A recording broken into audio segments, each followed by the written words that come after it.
5 years ago, Captain Claudia Portman was America's deadliest sniper. 89 confirmed kills, legendary status, unstoppable precision. Then one impossible choice in Iraq cost her best friend's life and shattered everything she believed about war. Now she's been called back for an emergency mission, 8 Marines trapped in Afghanistan, and only she can make the 2,200-meter rescue shot. But this isn't a rescue, Joao. It's a trap.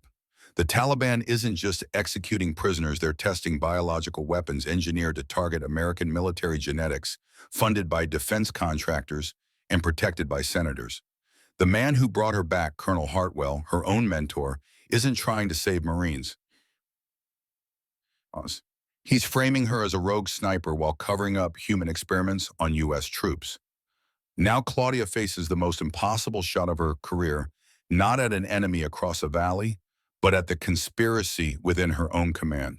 When pulling the trigger means exposing the truth but destroying everything she is, can a broken warrior prove that some shots are worth taking even when they cost everything? Because in war, the hardest shots aren't measured in meters. They're measured in courage. Subscribe for more incredible military stories that honor those who serve and the impossible choices they face. They wanted me to pull the trigger. Former Marine sniper's 2,200-meter shot against her own command.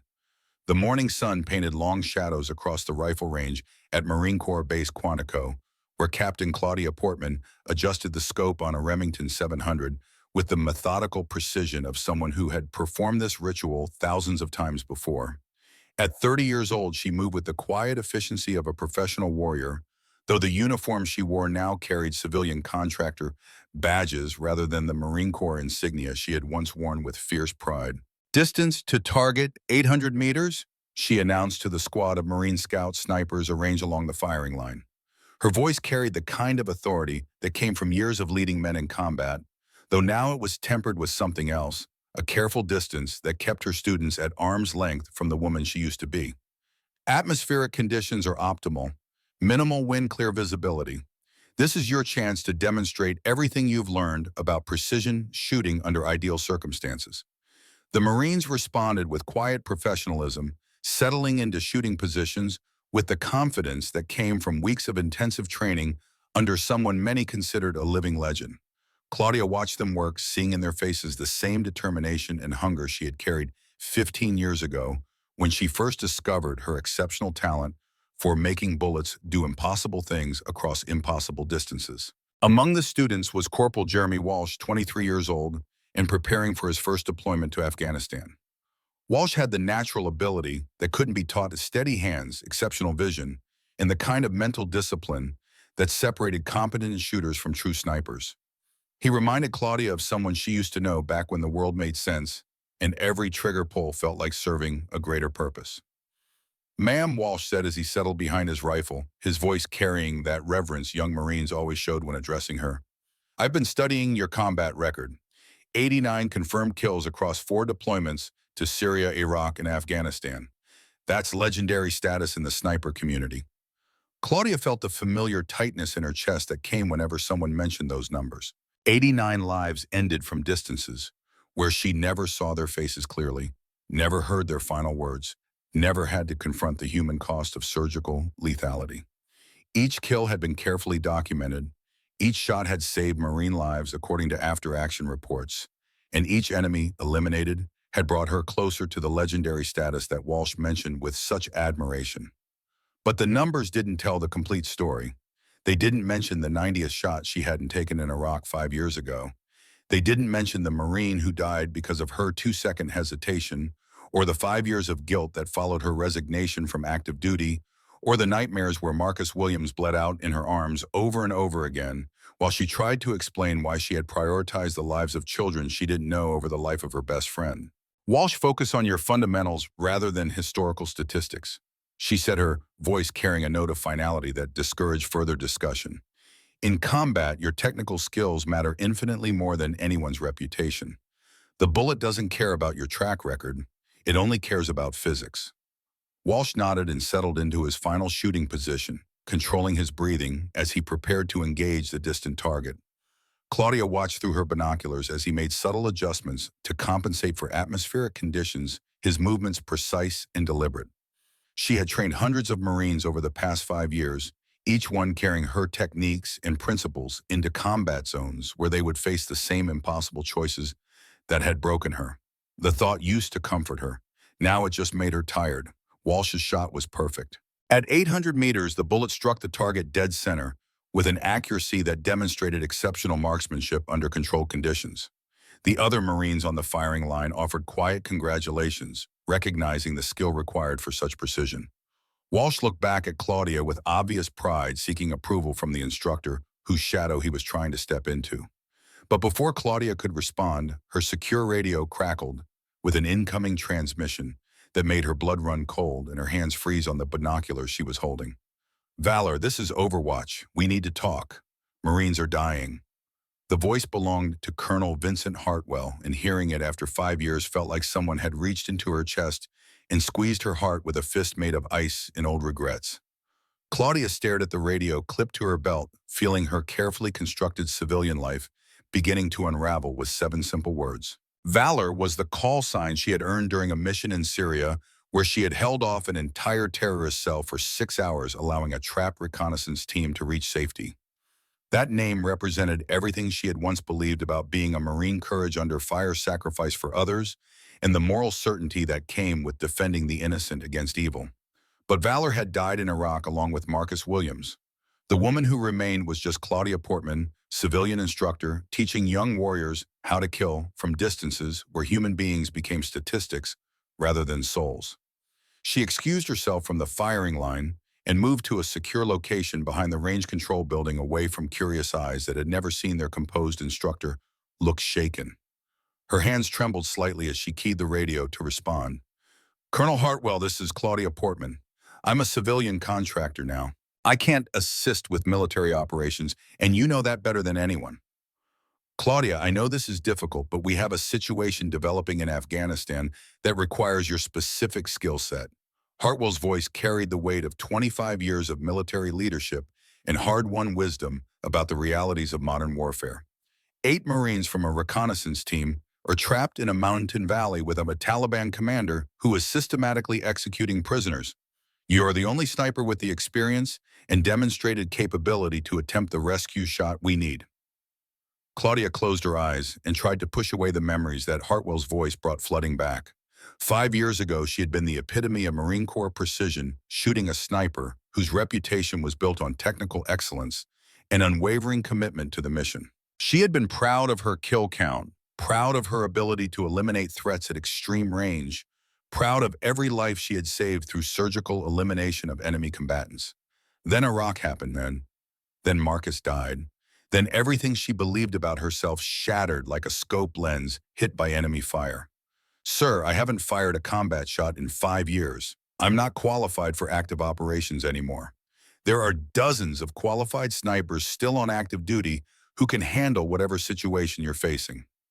"Claudia, you're the most qualified sniper the Marine Corps has produced in the last 20 years.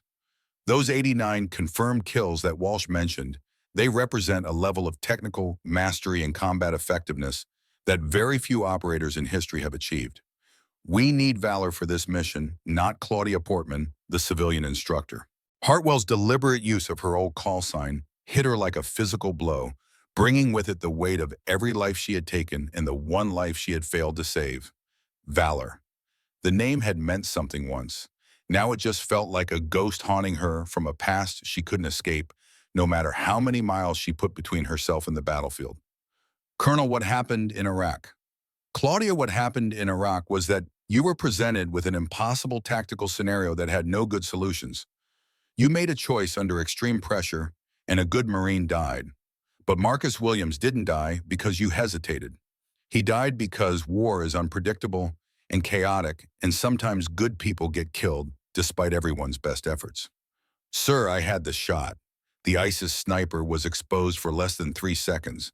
If I had taken that shot immediately without worrying about the children he was using as human shields, Marcus would be alive today.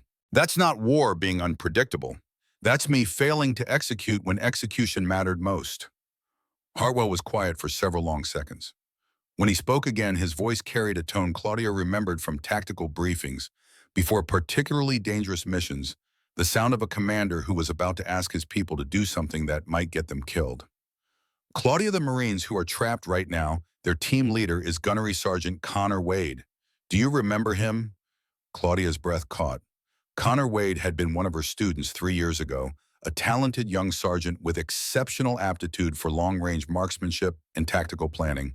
She remembered him as intense, dedicated, and absolutely committed to the Marines under his command. The kind of leader who would die before abandoning his team. I remember Wade. What's his tactical situation? His reconnaissance team was conducting surveillance on a Taliban stronghold in the Korangal Valley when they were ambushed and trapped in a narrow ravine with limited defensive positions. The Taliban commander, a veteran fighter named Rashid Khalid, is known for psychological warfare tactics and his practice of executing captured Americans in elaborate public displays designed to demoralize coalition forces and inspire terrorist recruitment. Claudia felt sick to her stomach thinking about Wade and his team trapped and helpless, while an enemy commander used them for propaganda purposes. How many casualties so far? 2 killed in action during the initial ambush. 6 survivors, including Wade, who was wounded but remains operational. Khalid is eliminating them one by one, broadcasting the executions on social media to maximize psychological impact. Next execution is scheduled in approximately 5 hours. The tactical data that Hartwell transmitted to her secure device made Claudia's hands shake as she reviewed the information. The rescue shot would require engaging Khalid from a range of nearly 2,000 meters in mountainous terrain, with variable wind conditions and extreme elevation differences between the potential firing position and the target area. It was a shot that pushed the absolute limits of both equipment, capability, and human skill, the kind of challenge that Claudia would have once relished as the ultimate test of her abilities. Sir, a 2,000-meter shot in those environmental conditions is at the very edge of what's technically possible, even with optimal equipment and preparation. The probability of success under perfect circumstances would be maybe 40 to 50% at best. Claudia, you've made shots at that range before. During your deployment to Syria in 2019, you eliminated a high-value target at 2,100 meters under similar environmental conditions. The technical achievement earned you a Navy Cross for exceptional marksmanship in combat. Claudia remembered the Syria shot with painful clarity, one of her most technically challenging kills, requiring 40 minutes of careful calculation and environmental assessment before taking a single shot that had eliminated a terrorist commander who was directing mortar attacks on American positions. The technical achievement had earned her commendations and recognition, but it had also marked the beginning of her doubts about the moral implications of reducing human beings to ballistic equations. Colonel, that was 5 years ago. I'm not the same person anymore. I'm not sure I'm capable of making that kind of shot under combat stress, and I'm absolutely certain I'm not capable of dealing with the consequences if I miss. You're exactly the same person, Claudia. You're a Marine who cares more about saving lives than about personal recognition or career advancement. That's why you hesitated in Iraq, because you valued the lives of innocent children more than your own reputation. And that's exactly why you're the only person I trust to make this shot in Afghanistan. Claudia felt herself being pulled back into the world of military decision-making and life-or-death consequences that she had tried so hard to escape. Part of her wanted to refuse Hartwell's request to remain safely distant in her role as a civilian instructor, where her mistakes would never cost lives and her nightmares were just nightmares rather than memories. But another part of her, the part that had earned the call sign Valor during years of combat operations, was responding to the knowledge that Marines were dying while she debated the personal risks of operational re-engagement. The sound of continued rifle fire from the training range reminded her of where she was surrounded by young Marines like Jeremy Walsh, who looked up to her as a role model and mentor. These were the same kind of warriors who were trapped in Afghanistan right now, counting on someone with her skills to bring them home alive. Warriors like Marcus Williams had been before her. Hesitation had cost him everything. Sir, if I agree to this mission, I need you to understand something. I'm doing this because Marines need help, not because the Corps suddenly needs my particular skills, as again, after 5 years of managing perfectly well without me. And I'm doing this for Wade and his team, not for you or anyone else in the chain of command. Understood completely. Can you be at Dover Air Force Base in 6 hours for mission briefing and deployment? Claudia looked back at the rifle range where her students were continuing their training exercises, blissfully unaware that their instructor was being recruited for a mission that would test everything she had ever learned about precision shooting and moral courage. She thought about Marcus Williams and the promise she had made at his funeral to never again let her hesitation cost Marine lives. She thought about Connor Wade and 7 other Marines waiting in a mountain valley for someone skilled enough and brave enough to attempt an impossible shot. "I'll be there in 4 hours." The flight from Quantico to Dover gave Claudia time to think about what she was walking into, though thinking only made her more certain that this mission was a terrible idea that she was pursuing anyway, because Marines needed help, and she was apparently incapable of saying no when that particular need arose. She tried to tell herself that this was just one mission, one shot, one chance to prove that Marcus's death hadn't completely destroyed her ability to function as a sniper. But she knew herself well enough to recognize the lie. This wasn't about proving anything. This was about guilt and redemption and the desperate hope that maybe saving Wade's team would somehow balance the cosmic scales for failing to save Marcus 5 years ago. It was irrational and probably psychologically unhealthy, but it was also undeniably true. Dover Air Force Base looked exactly the same as it had during her active duty years. Massive cargo aircraft being loaded with equipment and personnel support crews working with practiced efficiency, and the controlled chaos of military logistics in constant motion. Claudia felt oddly comforted by the familiar environment, as if stepping back onto a military installation somehow made her belong to something larger than herself again. The mission briefing room was secured and classified, filled with tactical displays and communication equipment that represented the cutting edge of military technology.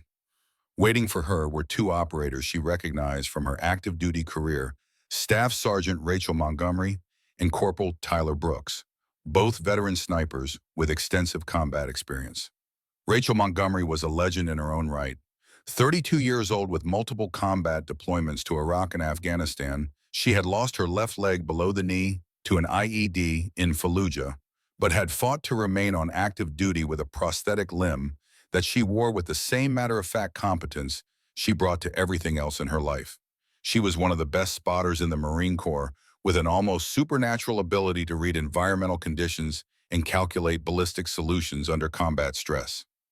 "Valor," Rachel said with obvious relief when Claudia entered the briefing room. "When we heard you were coming out of retirement for this mission, we knew Wade's team actually had a fighting chance." Claudia checked the precision rifle that had been prepared for her, a custom-built .338 Lapua Magnum, representing the absolute pinnacle of sniper weapon technology. Holding it again brought back memories of every life she had taken with similar weapons, every decision she had made in combat, every moment when her finger had found the trigger and changed someone's world forever. "I'm not out of retirement, Rachel. I'm here to help with one specific situation, and then I'm going back to teaching civilians how to shoot paper targets at comfortable distances."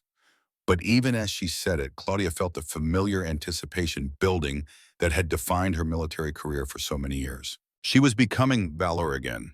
Whether she wanted to or not, the Marine sniper who had earned legendary status through technical excellence and unwavering commitment to protecting fellow Marines from threats they couldn't see or engage themselves. Tyler Brooks looked nervous, but determined, clearly honored to be working alongside someone whose reputation had shaped his own career aspirations. "Ma'am, the tactical situation has deteriorated since Colonel Hartwell's initial contact. Khalid executed another Marine about 2 hours ago. We're down to 5 survivors now, and Wade was wounded trying to protect his team from the executioners." Claudia felt her jaw tighten with anger at the image of Marines being systematically murdered while politicians and generals planned rescue operations. "What's the current timeline for insertion and engagement?" The mission briefing that followed revealed the full complexity of the tactical situation that Claudia was being asked to resolve with a single bullet. Wade's team had been conducting surveillance on Rashid Khalid as part of a larger operation to disrupt Taliban command structures in eastern Afghanistan. But intelligence had failed to identify the true scope of Khalid's forces, and the Marines had walked directly into an ambush that had been carefully planned to capture rather than kill American prisoners. "Khalid is using the captured Marines as propaganda tools," Rachel explained, her voice tight with barely controlled anger. "He's broadcasting their executions live on social media platforms, timed to maximize psychological impact on American forces deployed throughout the region, and on civilian populations back home who are already questioning the mission in Afghanistan. Claudia studied the tactical displays showing Wade's defensive position and the surrounding terrain. The Marines were trapped in a rocky outcropping that provided some defensive advantages, but was completely surrounded by higher ground that gave Khalid's forces overwhelming tactical superiority. Any attempt at ground assault or helicopter extraction would result in massive casualties and likely failure. What's our insertion plan and timeline? Halo jump into a landing zone approximately 15 kilometers from Wade's position, Rachel replied, pulling up a topographical map. Then overland movement through hostile territory to establish a concealed sniper hide site with line of sight to Khalid's command position. You'll have essentially one shot to eliminate him and create enough chaos and confusion in his command structure for Wade's team to break contact and reach a secondary extraction point. Claudia nodded slowly, understanding that the entire mission's success would depend on her ability to make a shot that was at the absolute edge of technical possibility. There would be no second chances, no opportunity to adjust for equipment malfunctions or environmental surprises. No backup plan if her first shot missed. One bullet at maximum range under combat conditions with 5 Marines' lives depending on perfect execution. But as the aircraft carrying Claudia and her small team approached the drop zone over Afghanistan hours later, her secure radio crackled with an encrypted message that fundamentally changed her understanding of what this mission was really about. Valor, this is Overwatch Prime. The voice belonged to General Robert Donovan, the commanding officer for Marine Special Operations worldwide and one of the highest-ranking officers in the entire Corps. I need you to understand that this mission has operational complications that extend well beyond the immediate tactical requirement of rescuing Wade's team. Claudia felt her instincts screaming warnings even before Donovan explained what those complications might be. What kind of complications are we talking about, sir? Rashid Khalid has been working in cooperation with an American defense contractor to conduct field testing of biological weapons on captured coalition forces. The executions that he's broadcasting aren't just propaganda theater, they're carefully documented trials of weaponized pathogens designed to target specific genetic markers. The revelation hit Claudia like a physical blow that knocked the air from her lungs. General, are you telling me that American companies are actively supporting biological weapons research using captured Marines as experimental test subjects? I'm telling you, someone in the American defense industry has been using the war in Afghanistan as a testing ground for weapon systems that violate every international treaty on biological and chemical warfare. Khalid is being paid substantial amounts of money to provide test subjects and document the results with clinical precision. Claudia tried to process what she was hearing while the aircraft continued its approach to the drop zone. The implications were staggering, not just a Taliban commander executing prisoners, but an organized conspiracy involving American contractors conducting illegal human experimentation on U.S. military personnel. Sir, who else knows about this biological weapons program? Very few people, and most of them would prefer that the information remain buried along with anyone who might be able to expose it publicly. Your mission isn't just to rescue Wade's team, Claudia. Your real mission is to ensure that evidence of this biological weapons program reaches the right people in Washington who can actually do something about it. The aircraft's warning lights flashed red as they approached the drop zone. Claudia and her team began final preparations for the Halo jump that would take her back into combat operations for the first time in 5 years. But this mission was fundamentally different from anything she had experienced during her active duty career. She wasn't just fighting Taliban insurgents in a foreign country. She was fighting a conspiracy that reached into the highest levels of American corporate and political power structures. Rachel Tyler, she said, as they moved toward the aircraft's rear ramp. This operation is significantly more complicated than a straightforward rescue mission. What do you mean, ma'am? Tyler asked, his young face showing the confusion of someone who still believed in the fundamental moral clarity of military service and American intentions. We're not just saving Marines from enemy captivity. We're gathering and protecting evidence of biological weapons testing being conducted on American prisoners of war with American funding and American oversight. The 3 operators jumped into the darkness above Afghanistan, their parachutes deploying silently as they descended toward a mission that would test everything Claudia had ever learned about duty honor and the true cost of protecting American lives from threats foreign and domestic. As she fell through the night sky above one of the world's most dangerous and complicated battlefields, Claudia Portman felt valor awakening fully for the first time in 5 years, ready to prove that some Marines never really leave the fight. They just wait for the moment when their brothers and sisters need them most. But in the back of her mind, a terrible suspicion was already growing. The timing of this mission felt too convenient. The intelligence about biological weapons too detailed for a rapidly developing tactical situation. The fact that Colonel Hartwell had specifically requested her involvement after 5 years of zero contact. It all felt too carefully orchestrated, too perfectly designed to bring her back into play. As if someone wanted her here for reasons that had absolutely nothing to do with rescuing Marines.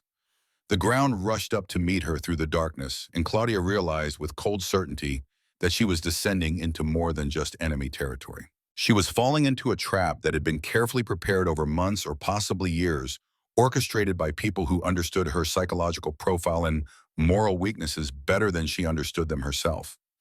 The insertion into Afghanistan went flawlessly from a technical perspective, with Claudia and her team landing in a remote valley approximately 15 kilometers from Wade's last known position. The night air was thin and cold at 8,000 feet of elevation, carrying the distinctive scent of dust and distant smoke from Taliban cooking fires scattered throughout the mountain valleys.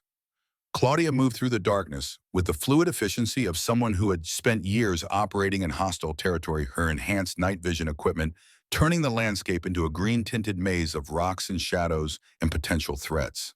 Radio check. She whispered into her throat microphone as the team gathered their parachutes and prepared for the overland movement toward their objective. Montgomery, good copy, came Rachel's immediate response. Brooks, good to go, Tyler confirmed. Claudia felt the familiar rhythm of military operations settling over her consciousness, like a coat she had worn so many times it conformed perfectly to her body. Despite 5 years away from active duty combat operations, her body remembered all the movements her mind automatically cataloged, threats and opportunities, and her hands found their way to weapons and equipment with unconscious precision born of endless repetition. But something felt fundamentally wrong about this mission in ways she couldn't quite articulate. The intelligence briefing had been too clean, too detailed, too comprehensive for a rapidly developing tactical situation. Real combat operations were messy and confused, filled with contradictory information and constant last-minute changes. This mission felt choreographed as if someone had been planning it for months rather than hours. Valor, this is Overwatch, Colonel Hartwell's voice crackled through her earpiece as they began the 8-kilometer movement toward Wade's position. We're tracking Taliban movement patterns around the target area through drone surveillance. Current assessment indicates Khalid has established a security perimeter with approximately 60 fighters in defensive positions. Claudia processed the tactical information while navigating through a boulder field that provided excellent concealment but significantly slowed their movement speed. 60 Taliban fighters was a substantial force, far more than would typically be required to contain 8 trapped Marines with limited ammunition and no support. It suggested that Khalid was either expecting a rescue attempt or had some other operational reason for maintaining such a large presence in this particular area. Overwatch, what's the current status on close air support availability for this mission? Negative on CAS Valor. This is a classified black operation with minimal official oversight and maximum deniability requirements. You're operating independently until extraction window opens. Another significant warning sign that something about this mission wasn't what it appeared to be. Marine reconnaissance teams have always had multiple layers of support available, including helicopter gunships, fixed-wing aircraft, and artillery fire support. The fact that she was being sent into a combat zone with no backup whatsoever suggested that someone wanted this mission to have maximum plausible deniability if things went wrong. 2 hours into the overland movement, Rachel raised her hand in the tactical signal for immediate halt and pointed toward a distant ridge where thermal imaging signatures indicated the presence of multiple enemy combatants moving in coordinated patterns. Through her rifle scope, Claudia could see Taliban fighters moving with a level of tactical discipline and coordination that was completely inconsistent with typical insurgent behavior. These fighters aren't local militia recruits, Rachel whispered, studying the enemy positions through her own optical equipment. They're moving like professional soldiers with formal military training and established tactical doctrine. Claudia had reached exactly the same conclusion. Rashid Khalid was supposedly a mid-level Taliban commander operating in a remote mountain valley, but the forces under his command were demonstrating a level of tactical sophistication and coordinated movement that suggested extensive professional training from someone with access to modern military methodology. Brooks established an overwatch position and monitor our rear approach for enemy activity. Montgomery were moving forward to the primary hide site. The team crept through the darkness toward a rocky outcropping that would provide both concealment and an unobstructed firing lane to Wade's defensive position. But as they approached the predetermined sniper hide location, Claudia's radio crackled with an urgent transmission from a completely unexpected source that changed everything. "Valor, this is Broken Arrow. Do not trust Overwatch. I say again, do not trust Overwatch." The transmission was weak and heavily encrypted, but Claudia recognized the voice immediately. Gunnery Sergeant Connor Wade was somehow able to transmit despite being held prisoner, which meant he had maintained access to communications equipment and enough operational security to send warnings without alerting his captors. "Broken Arrow, this is Valor. Authenticate and report your current status." Authentication Whiskey Tango 37. Valor were not simply being held prisoner for propaganda purposes. We're being used as human test subjects for some kind of biological agent or weaponized pathogen.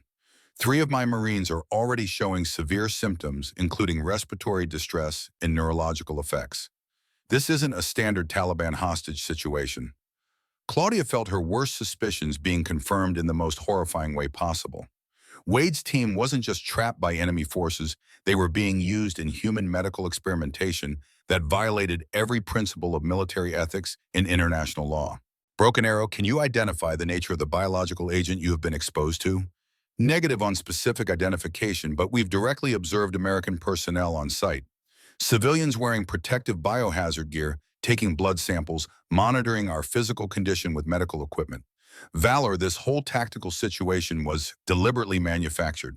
Someone wanted us captured for experimental purposes." The implications of Wade's revelation hit Claudia with the force of enemy fire. If American personnel were on site actively conducting biological weapons testing, it meant the conspiracy reached far deeper than corporate defense contractors operating independently. This was a sanctioned operation with official approval at high levels of government and military command structures. "Montgomery," Claudia whispered urgently, "we have a significant problem. This mission isn't remotely what we were told it would be." Rachel studied her team leader's expression in the green glow of their night vision equipment. "What kind of problem are we talking about?" "The kind that gets people killed for asking too many questions or knowing too many uncomfortable answers." Before Claudia could explain further, Tyler's voice came through their earpieces with desperate urgency. "Valor, we've got a movement behind our position. Multiple contacts approaching from our insertion point." Claudia spun around to see thermal signatures moving through the valley they had just crossed. Someone had been tracking their movement since the halo insertion, allowing them to reach their objective area before springing what was obviously a carefully planned ambush. "Brooks, how many contacts?" "I count at least 20 fighters moving in tactical formation with night vision equipment. They know exactly where we are." Claudia realized with sick certainty that their entire insertion had been monitored from the very beginning. Someone with complete access to their operational plans had provided detailed information about their route timing and objectives to Taliban forces, ensuring that the rescue team would be trapped in the same valley as the Marines they had come to save. This wasn't a rescue mission. This was an elaborate trap, and she had walked directly into it, despite all her instincts screaming warnings. "Montgomery, get on the radio to Hartwell immediately. Tell him we've been compromised and need emergency extraction authorization," Claudia ordered while rapidly assessing their deteriorating tactical position. Rachel attempted to establish communications with their command element, but her sophisticated radio equipment produced only static interference across every frequency. "Vala, all our communications are being actively jammed by someone with access to our specific encryption protocols. We're completely cut off from any support." The tactical situation was deteriorating with terrifying speed. 20 Taliban fighters approaching from their rear escape route. while Khalid's main force of 60 maintained positions around Wade's trap team. The rescue mission had transformed into a carefully orchestrated trap designed to capture or eliminate the one person who knew enough about biological weapons testing to potentially expose the entire operation to public scrutiny. Broken Arrow, this is Valor. We're moving to your position immediately. Prepare your team for emergency extraction under fire. Wade's voice came back weak but determined. Valor negative on that plan. Khalid has explicit orders to keep all American personnel alive for the ongoing research program. He won't kill us, but he'll definitely attempt to capture you and your team for the same experimental protocols. Claudia understood the tactical implications immediately. If Khalid had standing orders to capture rather than kill American forces, it gave her team certain operational advantages, but also confirmed beyond any doubt that she was walking into a psychological operation specifically designed to bring her back into active engagement under controlled circumstances. Montgomery Brooks, we're dealing with a false flag operation conducted by elements within our own command structure. Someone deliberately lured us here. Who would orchestrate something like that? Tyler asked, his young voice carrying the shock and disillusionment of someone whose fundamental faith in military leadership was being shattered in real time. Someone who needs a convenient scapegoat for biological weapons testing that's about to be exposed through other channels, Claudia replied grimly. They want me here because they need someone with my specific reputation and psychological profile to take the blame when this entire situation goes public. The approaching Taliban forces were now close enough that Claudia could hear their movement through the rocks and in boulders below her position, professional soldiers moving with sophisticated night vision equipment and communications gear that was far more advanced than anything typically available to insurgent forces in remote Afghan valleys. Valor, this is Nighthawk. A completely new voice came through her earpiece using a CIA encryption protocol that shouldn't have been accessible on her current communication system. I'm a field operative who's been monitoring this biological weapons situation for the past 8 months. Colonel Hartwell is not who you think he is, and you need to understand that immediately. Claudia felt her world fundamentally shifting as another piece of the conspiracy revealed itself. Nighthawk, identify yourself properly with authentication codes. My name is Agent Victoria Kane. I'm assigned to the CIA's Counter-Proliferation Division investigating unauthorized biological weapons programs. Hartwell is the operational commander for a classified project that's been using captured American military personnel as test subjects for genetically targeted pathogens. Wade's team was deliberately sent into this ambush after they discovered evidence of American involvement in weapons development. The revelation that Hartwell, her former commanding officer, the man she had trusted with her life on multiple combat deployments, the mentor who had recruited her into the Scout Sniper program, was personally involved in human experimentation, using American Marines hit Claudia harder than any enemy fire she had ever experienced. Kane, what specific evidence do you have to support these allegations against a Marine Corps colonel? Wade's team was conducting routine surveillance when they accidentally discovered a temporary laboratory facility conducting medical experiments. Hartwell has been using the cover of combat operations to test biological weapons for approximately 18 months with full knowledge and tacit approval from certain powerful elements within the Pentagon who believe such research serves national security interests. Claudia processed this horrifying information while continuing to monitor the approaching enemy forces through her night vision equipment. If Kane was telling the truth, and every instinct Claudia possessed was screaming that she was, then everything about this mission had been an elaborate lie from the very beginning. Hartwell hadn't called her back to active duty to save Marines. He had lured her to Afghanistan specifically to eliminate her as a potential threat to his operation. Montgomery Brooks, we have a new primary mission objective. We're going to extract Wade's team and secure physical evidence of this biological weapons program to transmit back to Washington through channels that can't be compromised. Ma'am, how exactly do we fight our way through 60 Taliban fighters with no air support, no artillery, no backup whatsoever? Rachel asked with professional calm, despite the seemingly impossible tactical situation.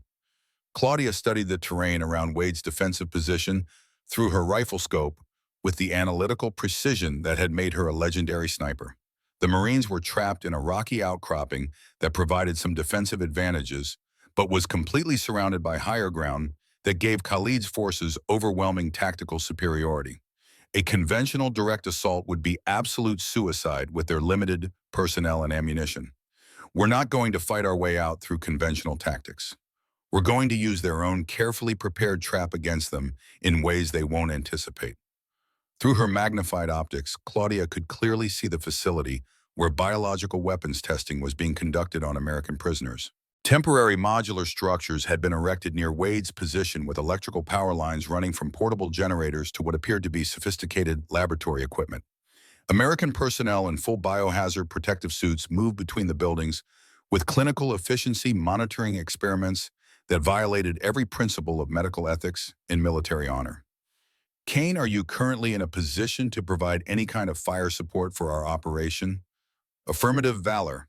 I have a precision rifle and clear fields of fire covering the laboratory complex from an elevated position. But we need to exercise extreme caution. If we damage the wrong equipment or breach containment systems, we could trigger a release of weaponized biological agents that would kill everyone in this entire valley. Claudia realized that the biological weapons testing added a completely new dimension of lethal complexity to an already impossible tactical problem. Simply eliminating enemy personnel wouldn't be sufficient if those actions resulted in the catastrophic release of engineered pathogens that could kill American prisoners and rescue personnel along with enemy forces. Montgomery, can you identify which specific buildings contain the primary biological containment systems? Rachel studied the laboratory complex through her spotting scope using advanced thermal imaging technology to track power consumption patterns and human activity. The main laboratory appears to be located in the central building, with isolation containment units in the smaller structures surrounding it. The American personnel are maintaining very strict containment protocols, which suggest the biological agents are extremely dangerous, but also stable enough to be safely contained with proper procedures. That means if we can surgically eliminate the personnel operating the equipment without physically damaging the containment infrastructure itself, we can rescue Wade's team without triggering a catastrophic biological release that kills everyone. The tactical plan that formed in Claudia's mind was audacious to the point of recklessness, but it represented the only realistic way to save American lives while simultaneously exposing the conspiracy that had brought them all to this point. She would use her legendary marksmanship skills not just to eliminate enemy combatants in traditional sniper operations, but to surgically disable an active biological weapons facility without triggering a release that would turn the entire valley into a contaminated death zone. Brooks, I need you to establish a defensive security position while Montgomery and I engage targets at the laboratory complex. Kane, coordinate your precision fires with mine to ensure we eliminate all personnel directly involved in the biological weapons program before they can trigger containment failures or destroy evidence. As Claudia settled into her final shooting position and began the meticulous process of calculating ballistic data for shots that would test the absolute limits of her abilities, her secure radio crackled with one final transmission that confirmed her worst fears about this entire mission. Valor, this is Overwatch. Hartwell's voice carried a tone of cold satisfaction that sent ice through her veins. I sincerely hope you're enjoying your reunion with active duty combat operations. You're positioned exactly where we need you to be for the next phase of this operation. Hartwell, I know about the biological weapons program. This ends right now tonight in this valley. No, Claudia. This is precisely where everything really begins according to our carefully developed plan. You see, we need someone with your specific reputation and documented psychological profile to take full responsibility for a tragic biological weapons accident that's about to occur in this valley. The official story will describe how a rogue Marine sniper suffering from severe PTSD and overwhelming guilt over past operational failures attempted an unauthorized rescue mission that resulted in the deaths of 8 captured Marines and the accidental release of biological agents that killed dozens of Taliban fighters. Claudia felt the final pieces of the conspiracy falling into place with sickening clarity. Hartwell hadn't just lured her to Afghanistan to eliminate her as a potential witness. He had orchestrated an elaborate psychological operation specifically designed to destroy her reputation while simultaneously providing perfect cover for a biological weapons program that was about to be exposed through other intelligence channels. You see, Claudia, certain influential senators on the intelligence oversight committees have been asking increasingly uncomfortable questions about our classified research programs. We need a dramatic incident that will distract public attention while also conveniently eliminating key witnesses who might otherwise testify about what they've personally observed here. Your legendary status makes you the perfect scapegoat.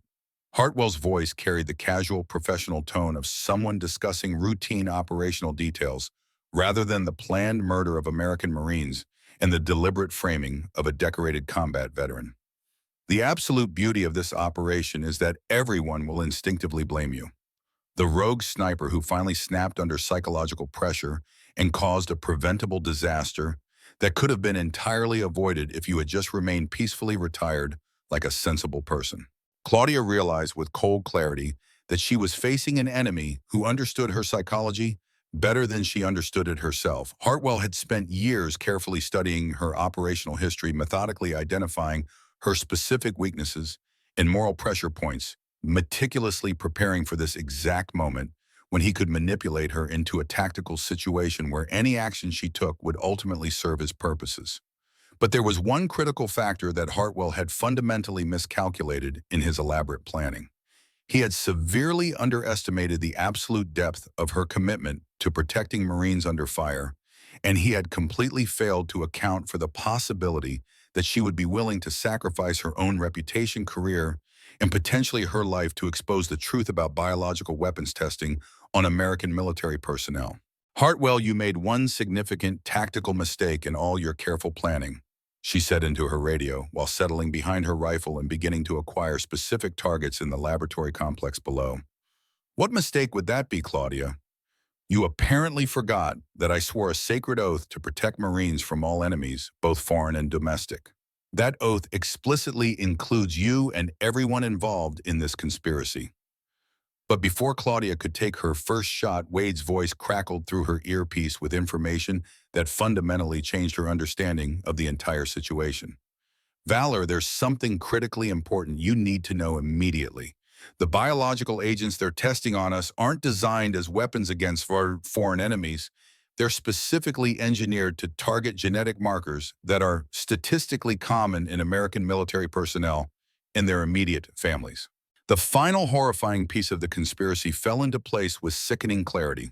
The biological weapons program wasn't being developed to use against terrorists or hostile foreign nations. It was being designed to selectively eliminate American military personnel who might potentially oppose certain political agendas or reveal classified information about illegal operations. Broken Arrow confirmed exactly what you just transmitted. Valor, the biological agents are genetically engineered to target specific markers that appear with high frequency in American military populations. They're developing weapons systems that can selectively eliminate American soldiers and their families while leaving other demographic populations essentially unaffected. Torres and Parker didn't just die from random pathogens, they were killed by weapons specifically designed to target people like them. Claudia understood now why Hartwell had been so confident that his operation would ultimately succeed regardless of her specific actions. Even if she somehow managed to rescue Wade's team and expose the biological weapons testing to public scrutiny, the evidence would clearly demonstrate that American military personnel were the intended primary targets of the weapons program. The political implications would be absolutely catastrophic, potentially destroying public trust in military leadership for multiple generations. Kane, did you successfully copy that last transmission? Affirmative, Valor. I've been recording everything for immediate transmission to congressional oversight committees. But we desperately need to obtain physical evidence from the laboratory to corroborate Wade's testimony with scientific documentation. Claudia studied the laboratory complex through her scope with renewed focus, identifying which specific buildings contained the most critical evidence that needed to be secured. But as she planned her tactical approach to the facility, Tyler's voice came through her earpiece with desperate urgency that indicated their tactical situation was about to get significantly worse. Valor, the hostile forces behind us are moving extremely fast. I count 20 Taliban fighters approaching our position with sophisticated coordination. We've got maybe 5 minutes maximum before they're in effective assault range. The tactical situation was rapidly becoming completely impossible. 20 professional Taliban fighters approaching from behind to cut off any escape routes, 60 more surrounding Wade's position in fortified defensive positions and biological containment systems that could catastrophically fail if damaged during intense firefight. Any tactical mistake could result in the deaths of absolutely everyone in the valley, including the Marines she had risked everything to rescue. Montgomery Brooks, we're changing the tactical plan immediately. I'm going to attempt a single precision shot on Rashid Khalid from maximum range. If I can eliminate their command structure, it might create enough confusion and chaos for Wade's team to break contact and reach secondary extraction point. Rachel quickly checked the ballistic data required for a shot at Khalid's current position. Valor, that's a 2,200-meter shot in highly variable wind conditions with extreme elevation changes between your position and target. Even for someone with your exceptional skills, the realistic probability of success is less than 30% under these conditions. Claudia had successfully made similar shots before during her combat deployments, but never under these specific conditions and never with so many lives depending on the outcome. The shot would require every skill she had painstakingly developed during 15 years of precision shooting combined with the kind of moral courage and absolute commitment that had originally defined her military career. I understand the odds completely, Montgomery, but it's the only realistic way to save Wade's team without triggering a biological catastrophe that kills everyone. Through her scope, Claudia could see Khalid actively directing his forces from a command position on the ridge directly above Wade's defensive location. The Taliban commander was wearing modern body armor and moving frequently between positions, making him an extremely challenging target even under ideal environmental conditions. Kane, when I take this shot, I need you to simultaneously engage the remaining laboratory personnel to prevent them from deliberately triggering a biological release as a final desperate measure. Roger, Valor, standing by for coordinated engagement. Claudia settled behind her rifle and began the methodical process of calculating comprehensive ballistic data for the single most important shot of her entire career. Wind speed and direction, atmospheric pressure, temperature gradients, target movement patterns, and elevation differences all had to be factored into a complex mathematical equation that would ultimately determine whether American Marines lived or died. But as she prepared to take the shot, Hartwell's voice crackled through her earpiece one final time, with a revelation that was designed to paralyze her with doubt. Claudia, there's one more thing you should know before you commit to this course of action. The Marine you've been communicating with as Wade isn't actually who you think he is. His real name is Colonel Benjamin Cross, and he's been working for our biological weapons program from the very beginning as an undercover intelligence asset. The revelation completely shattered Claudia's understanding of the entire operation.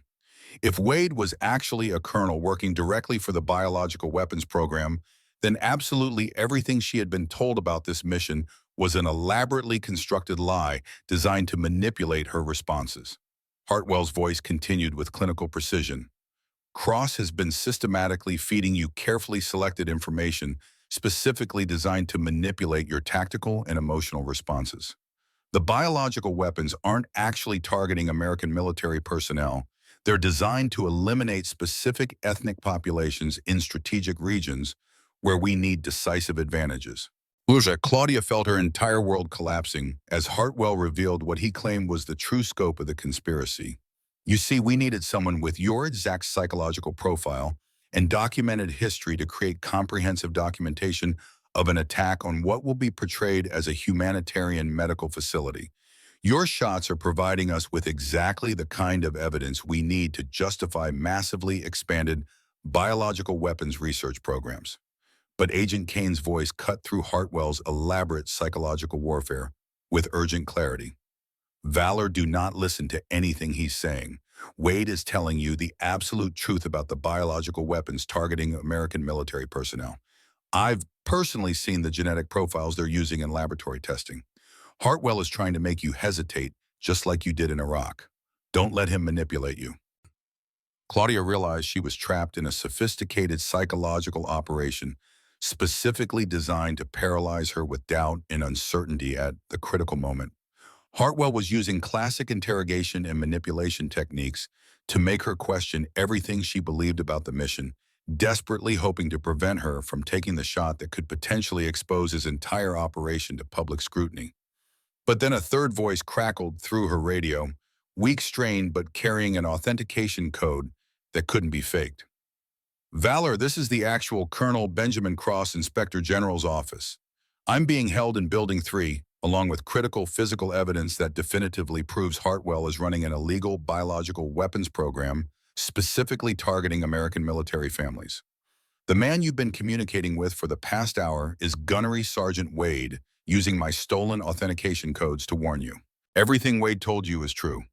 Claudia had less than 1 second to make a decision that would fundamentally affect the lives of dozens of people and potentially expose or permanently conceal a conspiracy that reached the absolute highest levels of American government and military command.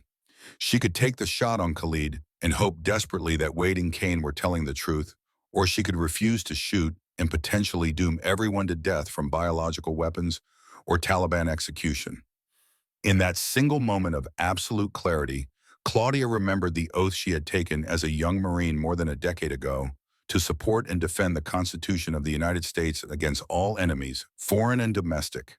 The biological weapons program represented a fundamental threat to everything she had sworn to protect, regardless of which version of events was true. She remembered Marcus Williams bleeding out in her arms, remembered the promise she had made to never again let hesitation cost Marine lives, remembered every warrior she had trained who was now fighting in places like this valley, where the distinction between friend and enemy had become impossibly blurred. Montgomery, give me final ballistic data for the shot on Khalid immediately. Rachel provided the calculations with professional precision, while Tyler continued monitoring the rapidly approaching Taliban forces. Valor, you've got approximately 90 seconds before they're in effective assault range of our position. Claudia steadied her rifle against the rock and found Khalid in her magnified scope. The Taliban commander was standing in a relatively exposed position, apparently confident that no sniper could effectively engage him at such extreme range with acceptable accuracy. She controlled her breathing, using techniques she had practiced 10,000 times, found her natural respiratory pause, that perfect moment between heartbeats where her body was absolutely still, and began the slow, smooth trigger squeeze that would send a .338 Lapua Magnum bullet across 2,200 meters of hostile terrain through variable wind conditions. The world narrowed to just the crosshairs, the target, and the absolute commitment required to make an impossible shot when everything depended on getting it exactly right on the first attempt. The shot broke clean. The bullet traveled 2,200 meters in approximately 3 seconds, crossing multiple wind currents in extreme elevation changes that would have defeated any other sniper in the world. Claudia watched through her magnified scope as the round struck Rashid Khalid's center mass with devastating kinetic energy, eliminating the Taliban commander and instantly creating absolute chaos among his previously coordinated forces. Target eliminated, Claudia announced as she watched Taliban fighters scattering in complete confusion and panic.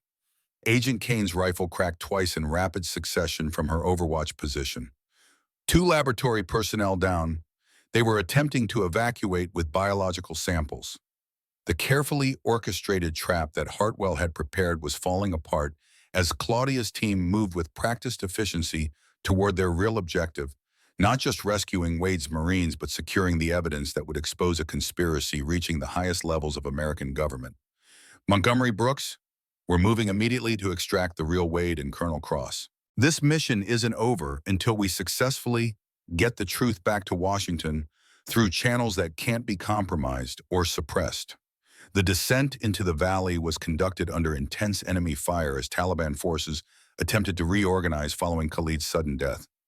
Claudia moved with the fluid efficiency of someone who had spent years operating in hostile territory, her body automatically performing actions that had been practiced until they became unconscious reflexes. Tyler provided suppressive fire while Rachel called targets and provided tactical updates. Valor, I've got visual confirmation on Building 3, Kane transmitted from her overwatch position. American personnel are attempting to evacuate with equipment. Engaging now.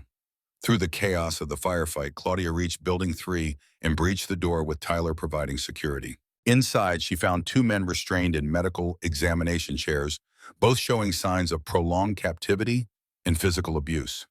The first was clearly Gunnery Sergeant Connor Wade, older than his file photo, gaunt from malnutrition, and the effects of biological testing, but with eyes that burned with fierce determination. The second man was in his mid-40s, wearing the torn remnants of a Marine colonel's uniform. Captain Portman, the colonel said weakly as Claudia cut their restraints. Colonel Benjamin Cross, Inspector General's office. I have everything you need to destroy Hartwell's operation. Wade immediately moved to a filing cabinet and extracted several thick folders of documents despite his weakened condition. Physical evidence, genetic profiles, test results, funding authorizations, congressional approval documents, everything. How long have you been held here? Claudia asked, while rapidly photographing documents with her tactical camera. Cross stood on unsteady legs supported by Wade. 3 weeks for me. Wade's team was captured 6 days ago after they accidentally discovered this facility during routine surveillance. Torres and Parker died from the biological agents 2 days ago. Davis and Thompson are in the adjacent isolation units, barely alive, but they might make it with immediate medical treatment. Claudia felt rage burning through her veins at the systematic murder of Marines for illegal experimentation. Montgomery, transmit encrypted data to Kane for backup distribution.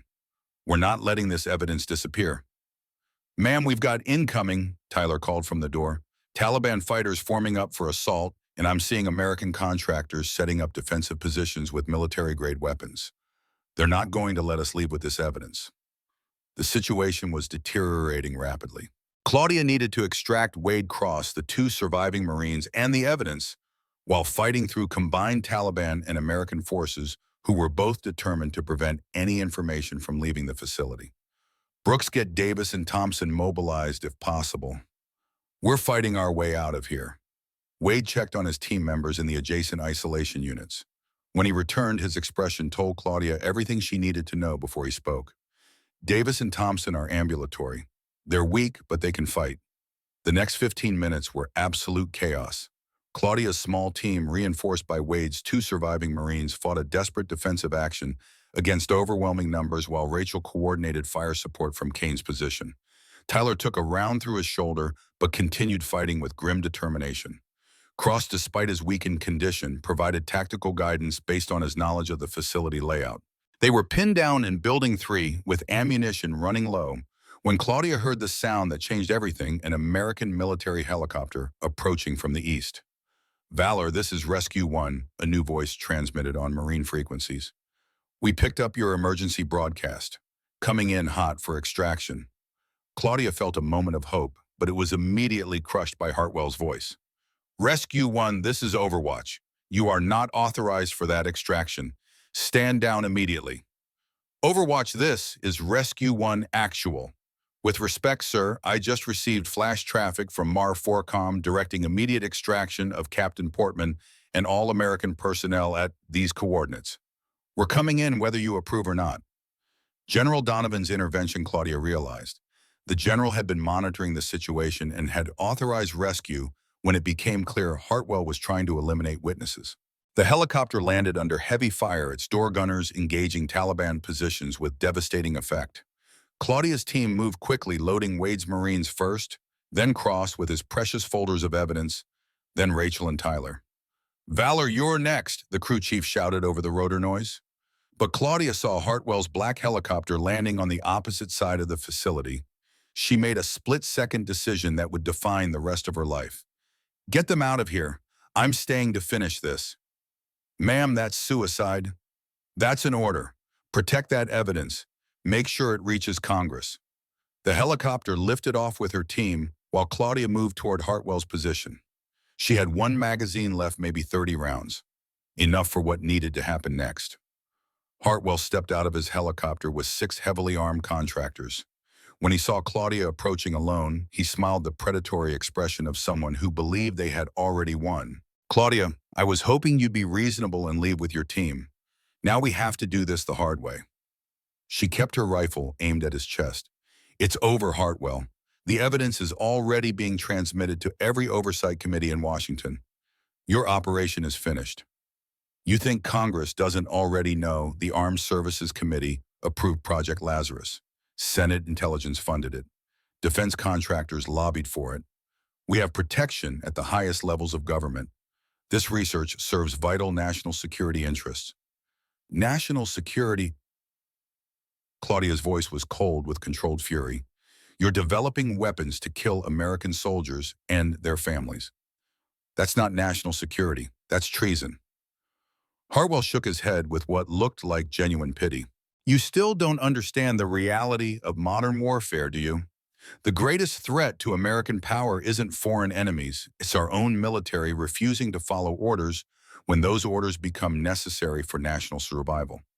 We need tools to ensure compliance and eliminate potential threats before they can organize resistance.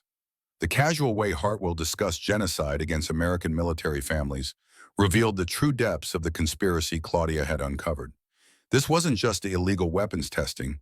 This was a planned program to establish totalitarian control through biological terrorism against anyone who might oppose certain political agendas. Americans won't accept this, Claudia said. When the truth comes out, Americans accept what they're told to accept through carefully controlled media narratives. Hartwell interrupted. We'll spin this as a tragic accident, rogue sniper with PTSD, attacks medical facility, causes bioweapon release, killing Marines and Taliban fighters. You'll be the villain. We'll be the heroes who tried to stop you, but arrived too late. Hartwell nodded to his contractors. 6 weapons trained on Claudia in perfect tactical formation. Professional operators who knew exactly what they were doing.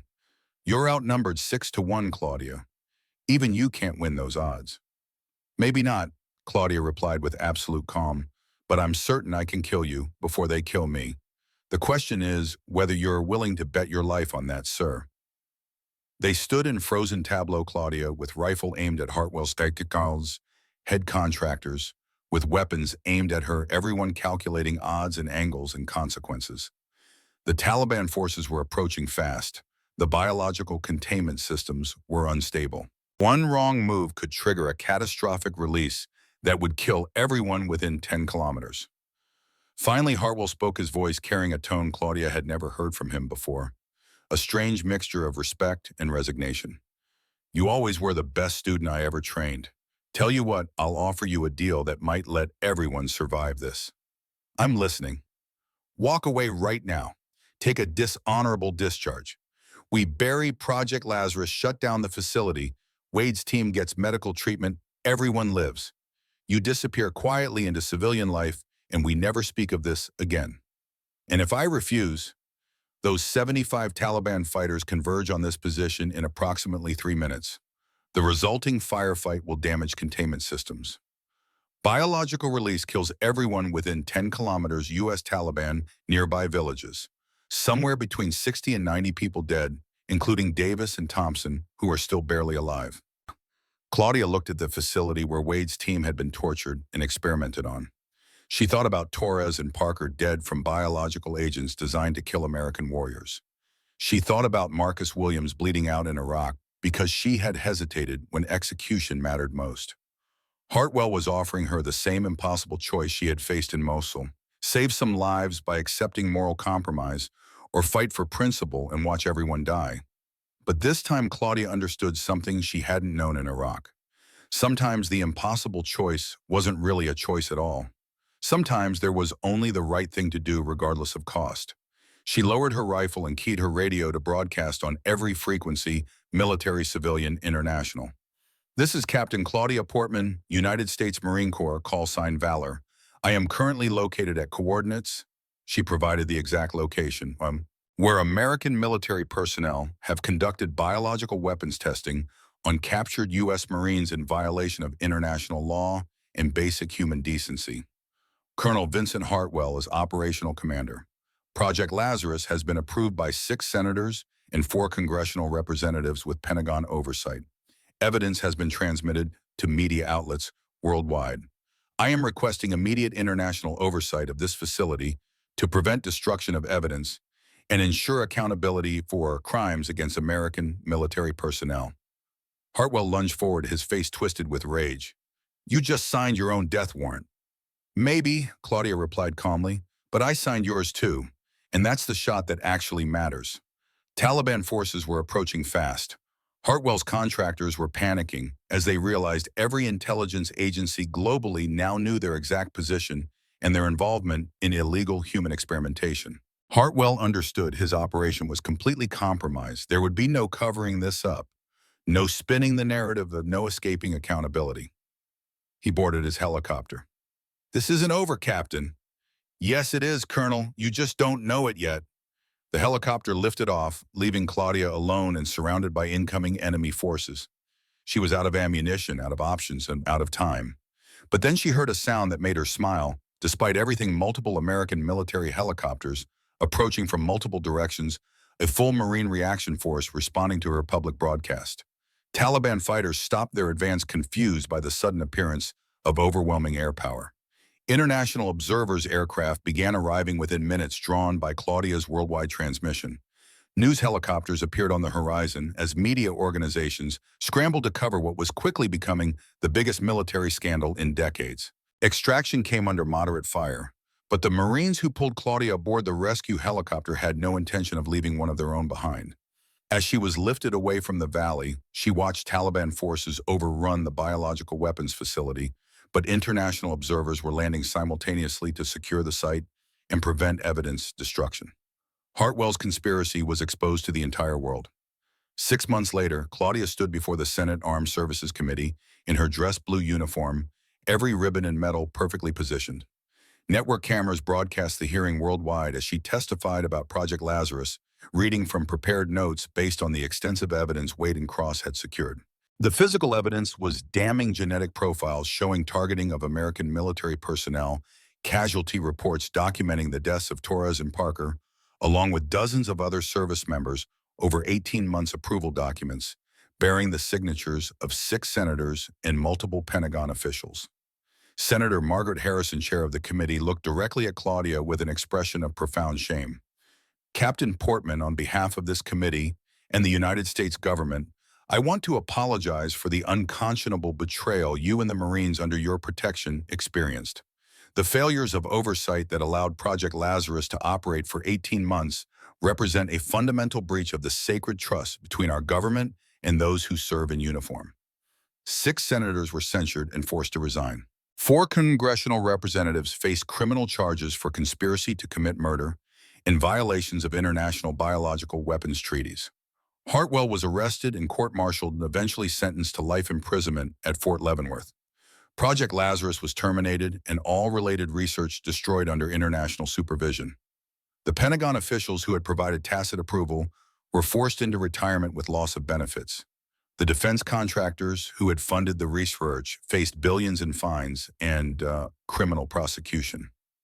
Most importantly, the surviving victims received comprehensive medical care and financial compensation, though no amount of money could truly repair the damage done.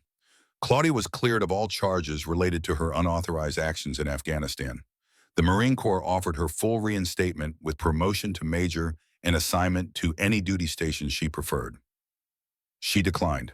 Instead, she used the settlement money from her lawsuit against the defense contractors to open a civilian training facility in rural Virginia called the Reeves Institute for Veteran Services, named in memory of Marcus Williams, the friend whose death had taught her that hesitation could cost lives, but whose memory now inspired her to help others find purpose beyond the battlefield. The Institute taught marksmanship for therapy rather than combat, helping veterans transition to civilian life through familiar skills applied to healing rather than harm. It provided PTSD, counseling, job training, and most importantly, a community of warriors who understood that survival wasn't betrayal and that coming home was victory, even when it didn't feel like winning.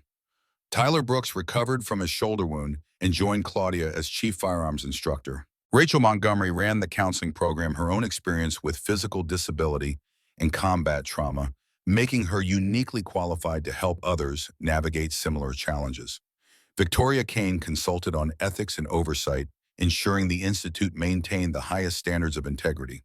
Connor Wade, after months of intensive medical treatment to reverse the effects of biological experimentation, came to teach tactical leadership in small unit operations. Colonel Benjamin Cross returned to the Inspector General's office with a personal mission to prevent future abuses like Project Lazarus. Davis and Thompson recovered slowly but completely, eventually becoming advocates for veteran medical research and oversight. 1 year after Afghanistan, Claudia stood on her own rifle range, watching veterans practice precision shooting as part of their therapeutic recovery.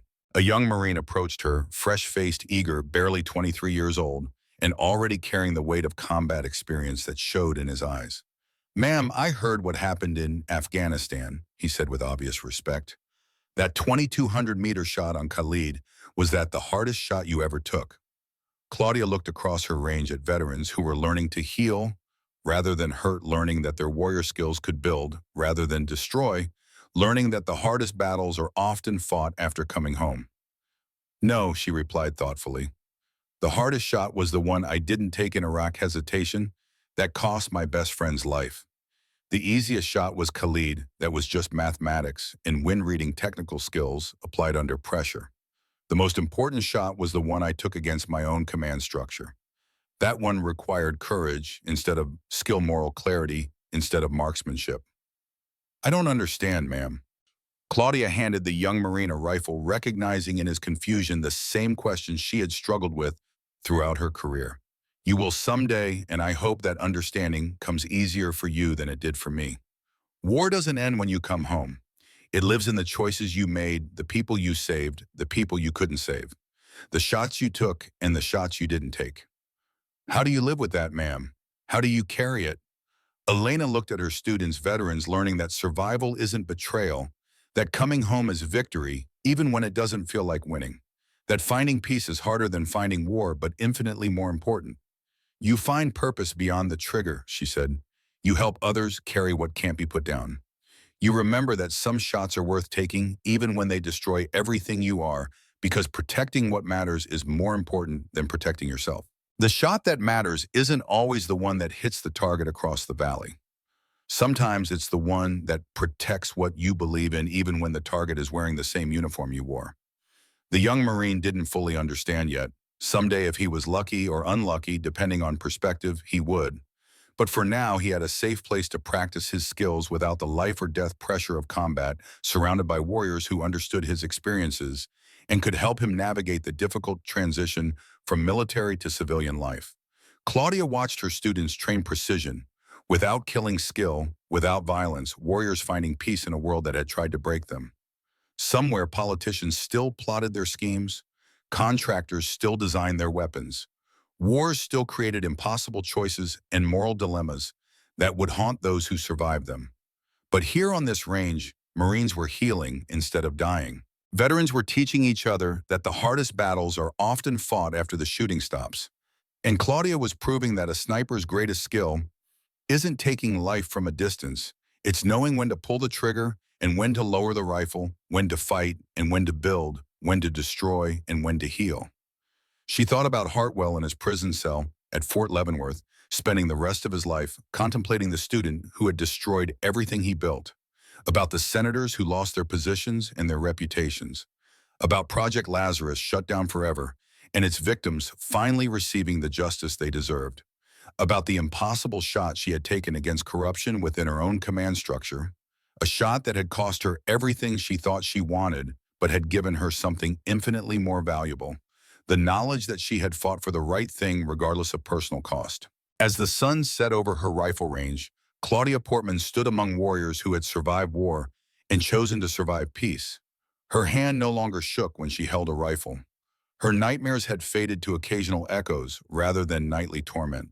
The guilt about Marcus Williams would never completely disappear, but it no longer controlled her every waking moment. She had taken the impossible shot, not across 2,200 meters of hostile terrain, but across the distance between who she was and who she needed to become. From Marine sniper to civilian instructor, from warrior to healer, from someone who took lives to someone who helped rebuild them. That was the shot that mattered most, the one that hit the hardest target, herself. And standing here among her students, surrounded by warriors who were learning that coming home was just the beginning of another kind of battle, Claudia knew with absolute certainty that she had finally hit her mark. Far across the country in a maximum security military prison, Vincent Hartwell sat in a cell and thought about the student who had destroyed everything he built. He had trained her too well, given her skills too sharp, underestimated her moral courage, too completely failed to account for the possibility that she would sacrifice everything for principles he had long ago abandoned. In the end, Claudia Portman had proven that the most dangerous shot isn't the one you see coming from 2,000 meters away. It's the one fired by someone you trained yourself using principles you taught them and defensive values you claimed to share but secretly betrayed. Hartwell had created the weapon that destroyed him. And in the bitter mathematics of tactical irony that seemed somehow perfectly appropriate, he had spent years studying Claudia's psychology, identifying her weaknesses, planning the perfect trap. But he had fundamentally misunderstood what made her dangerous. It wasn't her marksmanship. It wasn't her tactical skills. It was her unwavering commitment to the oath she had taken as a young Marine to defend the Constitution against all enemies, foreign and domestic. Even when that enemy wore the uniform of a Marine Corps colonel. Even when fighting back meant destroying her own career and reputation. The impossible shot wasn't impossible after all. It just required the courage to aim at the right target, regardless of what uniform that target was wearing or what consequences would follow from pulling the trigger. Claudia had learned that lesson in Blood and Fire and Impossible Choices. Now she was teaching it to the next generation of warriors, not as a tactical skill demonstrated on a rifle range, but as a moral imperative lived out in daily choices about what kind of person to be and what principles were worth fighting for, even when fighting meant losing everything. Some shots save lives by taking them, but the shots that really matter save souls by refusing to take what can never be given back, by choosing principle over expedience, by protecting the innocent even when protection requires personal sacrifice. As darkness fell over the Reeves Institute, Claudia locked the range and walked to her small office. On the wall hung photographs of the Marines she had saved and the ones she had lost. Marcus Williams smiling in Syria before everything went wrong. Torres and Parker in their dress blues before deployment. Wade's team recovering in military hospitals, slowly healing from both physical and psychological wounds. And one more photograph taken the day she testified before Congress. Claudia in uniform, hand raised to swear her oath, telling truth to power regardless of personal cost or professional consequences. That was the shot that defined her. Not the 89 confirmed kills that had earned her legendary status. Not even the incredible 2,200-meter shot that had saved Wade's team. But the moment she chose integrity over survival, truth over career courage over compromise. The impossible shot that hit exactly where it needed to, even though the target was wearing the same uniform as the shooter, even though pulling that trigger meant destroying everything she had built over 15 years of military service. Claudia turned off the lights and went home to the small house she had bought near the Institute. No nightmares tonight. No guilt crushing her chest until she couldn't breathe. Just the quiet satisfaction of knowing she had finally found the one target that really mattered. Not the enemy across the valley, but the fear and doubt and moral compromise within herself. The temptation to look away from evil when confronting it would be costly. The instinct to protect her own career and reputation instead of protecting the Marines who depended on her. And that shot finally had been perfect. She had hit her mark. Not just in Afghanistan, but every day since, as she built something new from the wreckage of everything she had lost. A place where warriors could heal, where the skills of violence could be transformed into skills of peace, where Marines could learn that the fight doesn't end when you come home, it just changes into something harder and more important than any battlefield confrontation. The fight to remain human, the fight to find purpose beyond destruction, the fight to prove that warriors can build as well as they can break, can heal as well as they can hurt, can choose courage over convenience, even when courage costs everything. That was the impossible shot Claudia Portman had taken, and she would take it again every single day for as long as warriors needed someone to show them the way home.